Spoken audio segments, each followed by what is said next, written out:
now introduce Pierre Galand, who is the coordinator of the Russell Tribunal. The light that Bertrand Russell, together with Jean-Paul Sartre, started in 1968 still shines on. There are so many events and inquiries that have followed his example. Another one of them is Russell Tribunal on Palestine, that Pierre is going to give us the full detail of how it has progressed. Thank you very much.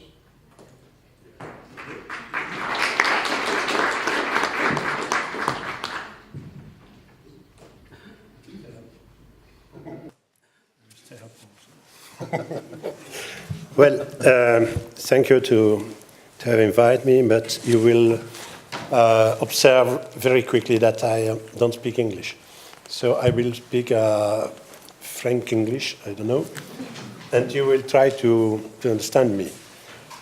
Having said that, I bring with me some good news, because I believe that in our world we need also good news. And if you remember, during the last Israeli war against Palestine in Gaza, there was a very strong initiative in Latin America. A lot of the countries of Latin America, Chile, Peru, Ecuador, Venezuela, Brazil, they decided to appeal their ambassador in Israel to let's see that they disagreed with this war. And that was something very interesting, because no one of the Arab countries do that. But few of them, they have ambassador in Israel, but they have some, and they don't do it. So that was the first good signal. In Argentina, I don't know if you follow a little bit what happened with the, what's the name of that? It's the Fonds Vautour. What's the name of the Fonds Vautour? It's Fonds Vautour, the money that... yeah, it's with the IMF.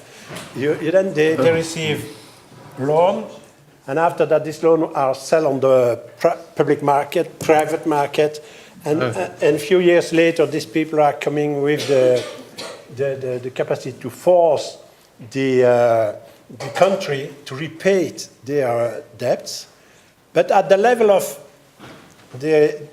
not the level of it's on the market, but the level of the figure of the loan, you see. And Argentina was attacked by this kind of people and banks from North America, and they refused to pay this debt. And that was, in the beginning, it was unbelievable. And 2 weeks ago, they won their battles against the bank. You know also that the Ecuadorian government, last week, they attacked Total Chevron. You know what Total is? It's a big oil company. Chevron is an American oil company. And the government of Ecuador, they go to The Hague, and they go to the persecutor of the CPI, in English it's the Cour Pénale Internationale, the International Penal Court, ICP. And they attack Chevron for their destruction of the environment of Ecuador. And the persecutors say, okay, we can accept your complaint. That's very interesting too. Yeah. And you know that also in Argentina, back to Argentina, yesterday at the TV, you can listen that 15 of the former head of the army from the years 80s were condemned by the court in Argentina for their aggression against their own population and its disparition. Last week also, the European Court in Luxembourg, they accept the protest of the Polisario Friends from Occidental Sahara, denouncing the fact that the European Union take an agreement with the Moroccan government, allowing the boat of the European fishing company, essentially Spanish company, to fish in the water of the Occidental Sahara. And the European courts say that they was not allowed to go to fish in this part of the Atlantic Sea without an agreement with the Polisario. The other good news was in my government. You know that some of the settlers in Jordania, they destroy a part of the equipment of a village, electricity equipment, and we forced our minister to appeal the ambassador of Israel, and to not only to protest, to tell him that he must pay the destruction. It's a first step from my government. It's good news too. And you know that in Germany, the judge, they have condemned SodaStream. SodaStream is an Israeli company working in settlements and selling in Europe very nice water. You put water in it and you have fizzy water. You put some fruit and you have, you understand what I say? Mm-hmm. This company was condemned in Germany, and they must take out of the shops all the SodaStream machine. It's a good news too, you see? If I tell you that, it's because I believe that my experience with the Russell Tribunal is not so new. I start with the Russell Tribunal in 1975. It was at this time not the Vietnam Russell Tribunal, but it was on Latin America. And you remember that you put in your document that on Vietnam it was in 1968, it was in 1962. The Russell Tribunal, the first Russell Tribunal was in 1962, I believe. Do you remember, Jenny? 1966? It was here, I read here 1962, and in my document it's 1962. So at this time it was on the Vietnamese War, and it was again the new kind of arms that the American employed against the Vietnamese civil population. You remember that. After that, in 1975, the Russell Tribunal, in conjunction with Lelio Basso Foundation, they implemented a Russell Tribunal on Latin America to condemn the dictators, military dictators in Latin America, how they attack their own civil population. And when we was working after that, the first People's Tribunal was in Brussels in 1979 on Occidental Sahara. I remember. It was with the Lelio Foundation and Lelio Basso Foundation. And it was a way to help the people to defend themselves in front of the international community. That was the way to work. And how many People's Tribunal do you implement? 40. You see, that was, and after that, after 2004, Michael tell you that you have this very important advisory document that we received from the lay tribunal, International Court of Justice. And this document was very specific because suddenly we received the document in June 2004. I received the document. I don't know how it was, but I received it. I take the document. I was very surprised by the document. It was so important, so clearly condemning Israel. So I sent it to my friends in the Brussels University International Rights department, because I am an economist, I am not a lawyer. And they tell me, don't speak about that. It's impossible that would be the advice of the court. It's too clear.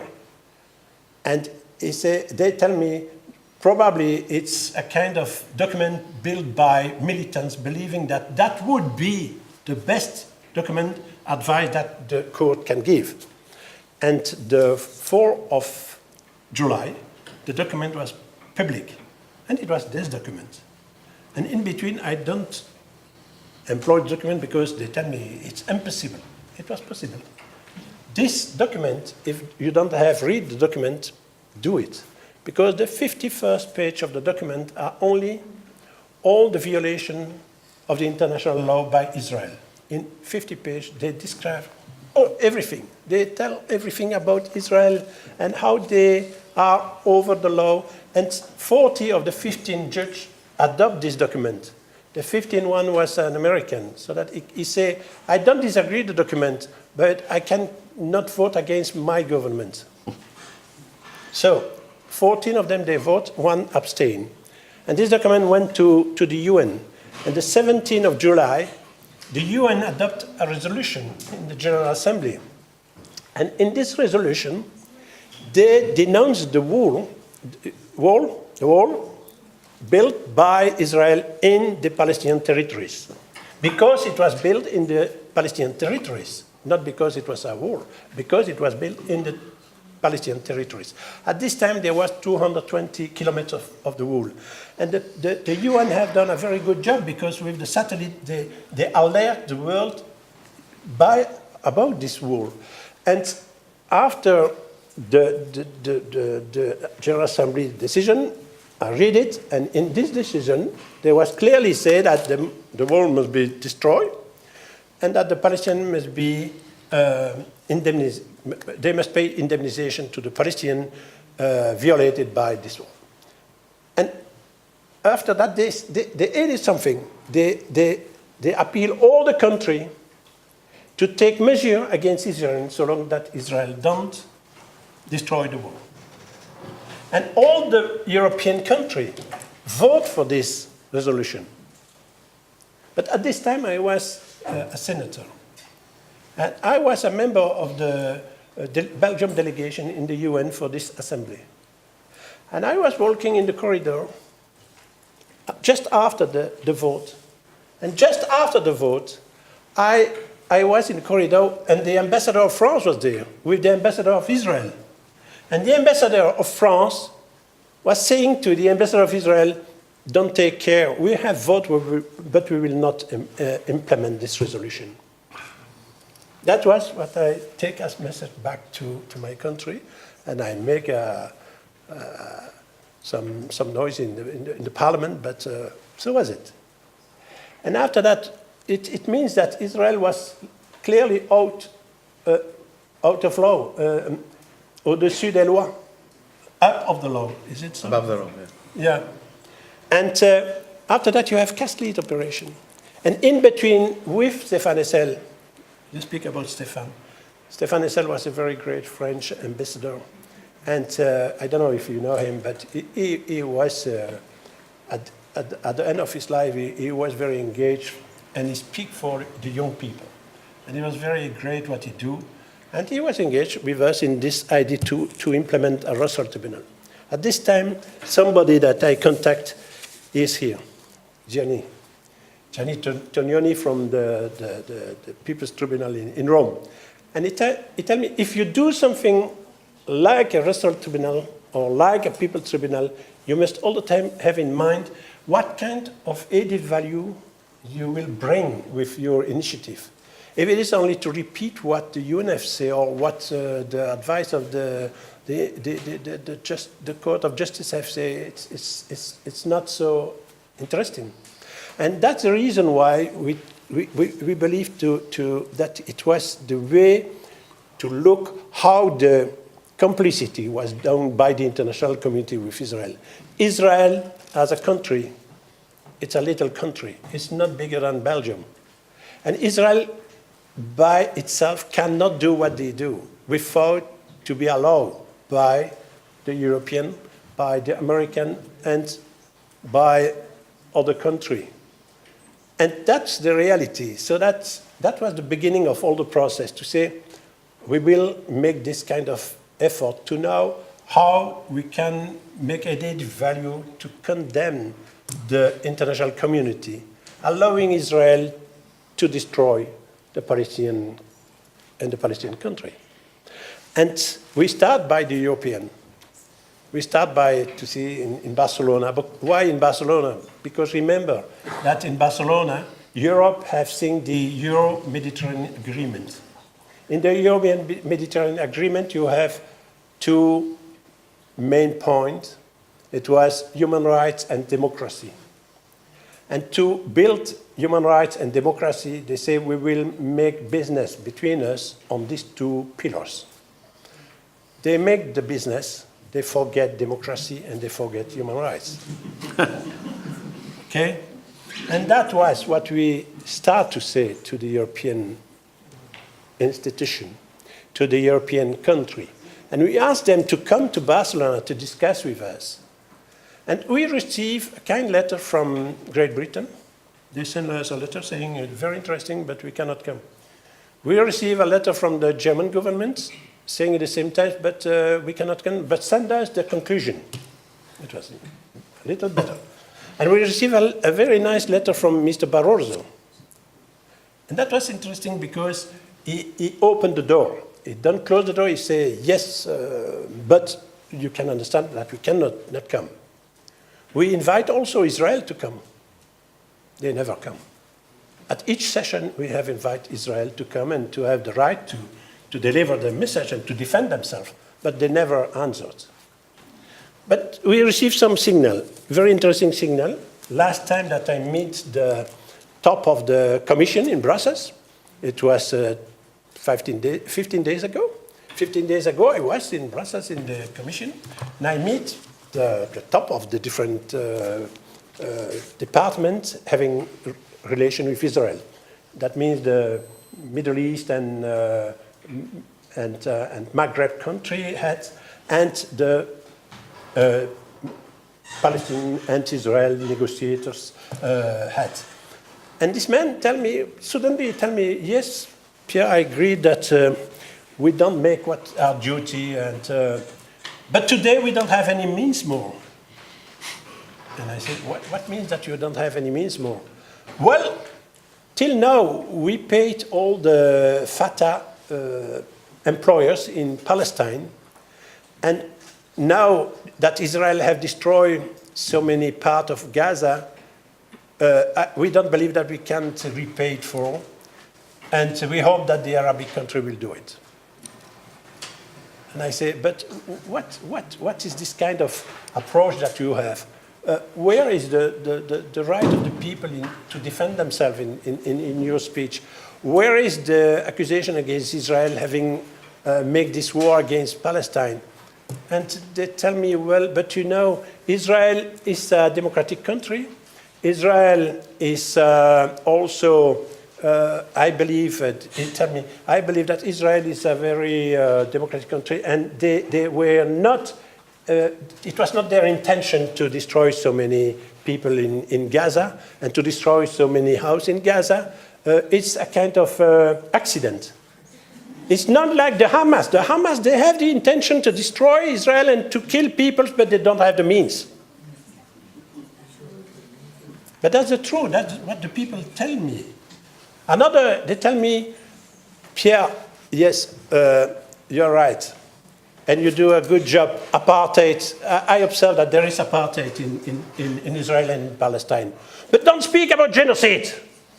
I say, you tell me what I must do or not? Till now, you tell me all the time before, the year before, that I cannot speak about apartheid. Now you tell me you can speak about apartheid, but don't speak about genocide. I say, that's a good signal. Yeah. Because they accept that there is apartheid. You see, so what we have done with the Russell Tribunal was to all the time to look what kind of added value we can do. And Michael tell you all the different sessions that we have. And when we speak about apartheid, it was not to speak only about what is apartheid. It's to speak about the crime of apartheid. There's a clear difference. Today, apartheid is not a historical fact somewhere in South Africa. It's a crime in the framework of the UN definition of what are the crimes against humanity. And the crimes of apartheid is one of the crimes against humanity. It was very important to let see that to the people. And why it was so important? It was important maybe not in Great Britain, but it was very important in France. Because in France, the people working in the Solidarity campaign were attacked by the government. They were attacked by their own government because they speak about apartheid. So helping them to define the crime of apartheid and not to speak about apartheid, it was to give them the legitimacy of their own activities. And I believe that is something very important. It's to see that when you are, one of the added value of the Russell Tribunal on Palestine was to give to people engaged in the solidarity movement a legitimacy in their activities, to restore their own legitimacy. It's very important in our society because I agreed with Michael today, if you observe everywhere in Europe, you observe two things. The first one is that they are dismantling all the norms that we have achieved in the social field, in the legal field, in the cultural field. They are dismantling slowly all this to ces victoires, all this victory that was achieved after the Second World War. It's everywhere. It's not only an economical way to destroy it. No, it's a brain destroys. They destroy the view and the understanding that you have of your own society. So it's, by the way, to do the work that we do with this kind of People's Tribunal and the Russell Tribunal is also to help to restore in the civil society, in the different churches, trade unions, NGOs, a vision of how you rebuild the norm. Norm, on dit norm in English too? You understand? Yes. How do you rebuild it? How do you rebuild the capacity to defend the norms? And that was a little bit also the work that we have done with the Russell Tribunal. And we go further than only to speak about apartheid, because some people at the last session, they speak also about the sociocide. Sociocide is not a crime, an official one. And Michael disagreed that we speak about that because it was not in the international legal framework. But trying to say that it was to tell how Israel have a kind of plan on Palestine. And this plan is not only to force them to become, no, it's to destroy any opportunity for the Palestinian people to build their own state. So it was great that we have the vote in the UN, but in the same times, you observe that what Israel is doing, when they attack and they destroy all the public equipment of Gaza, is to destroy the capacity of these people to exist. We fought to kill them. Now they kill them too. But at this time, we fought to kill, to destroy everything. And they continue to do that each day. Look what they do today in Jerusalem. Look what they do in the colony and the expansion of the colony in Cisjordania. It's to destroy everything that the Palestinians are building. It's a way to dismantle the capacity of the people themselves also. And we speak about sociocide. But in the last session, the extraordinary session in Brussels, the 24th of September, we clearly appealed the international community. We clearly appealed the international community saying, now if you don't take your responsibility as international community, and when you speak about international community, I speak about the Occidental country, because they believe that they are the international community. When they speak, when you listen on the radio, international communities all the time, Europe and America. The other, I don't know where they are. But so we say to the European and to the American, you must take your responsibility. And I take an example. I was the chair of the liaison committee of the NGO with the European Commission during the year 1890. And beginning of 90, we sent to Rwanda a delegation of lawyers and members of NGOs and international human rights organizations. We sent them to Rwanda because, as Belgium, we have very bad news about what happened during this war in Rwanda. The war started in the beginning of 90. In 92, we sent this delegation. The delegation come back saying, not only there is a very dangerous war, but in the same time there is an increasing of ethnical confrontation. So we sent against a delegation beginning of '93 with some prominent political person. And they come back from Rwanda saying they are preparing a genocide. And because we have prominent politicians with us, we send these people to Mr. Delors, the chair of the European Union at this time. And they tell him what happened in Rwanda at this time. And when they go out of the meeting, I observed the people, and they were so angry. Angry because Mr. Delors, a good man, Mr. Delors tells them, I don't trust you. I don't believe that there can be a genocide in Africa today.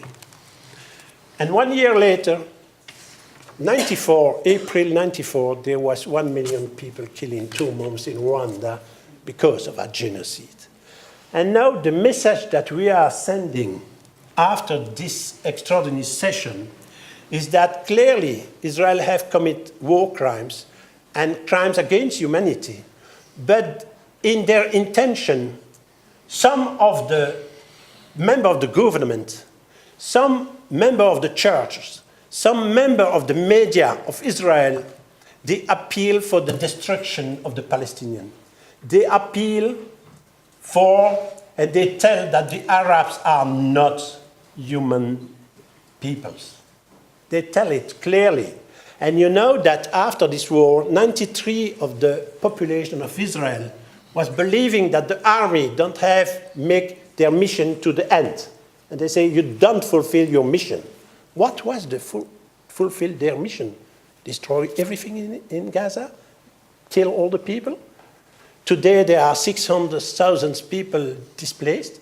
There are 11,500 people injured in Gaza. There was an intention, and we speak about genocide intention. And we appeal clearly, after this session, the international community to take the responsibility, because, like you say, Michael, there would be another war. And this war would be, if we don't change the vision of the Israeli community and government and responsible of the media in Israel, it would be with a real genocide intention, but not only intention, but practice. That's the reality, and I tell you, I have this experience of Rwanda, so that I tell it to Mr. Barroso. I tell him, I meet him, I tell him, and he say, yes, sorry, but I am leaving. Tell it to my successor. And now the problem is that also we believe that the contribution that we have done with the Russell Tribunal is to give the people the way to work, to give them the legitimacy to do and to denounce the fact that Israel don't respect the law, but also have intention to destroy Palestine. And that's very important for us, is to give the legitimacy to say to people today and to speak with the Jewish community about genocide. Genocide is not a monopoly for the Jewish community. Genocide is a crime against humanity. And that's a little bit what we have done till now with the Russell Foundation. We published also all the conclusion of the 5 former session. We will do it with the last one now. And we have directly start to make contact with the UN, contact in the US, contact in Geneva with the Human Rights Commission, contact inside the European Parliament and with the Commission, because we believe that today there must be a kind of popular mobilization to make tribunal is good, but only if you have popular mobilization and capacity to mobilize the people in the framework of what lawyers can help to define as the facts and to define as the way to continue the work. And for this reason, we have also collected some money to implement a plan. Plan is Palestinian Legal Action Network. And we have opened a little office in Brussels with plan to be sure that we will continue to work on the conclusion. Not to have the conclusion, but to implement the conclusion, to give the people the means how they can, in the different country, take initiative, legal initiative, to defend the right of the Palestinian people for self-determination. I believe that I will stop here. Thank you. Brilliant.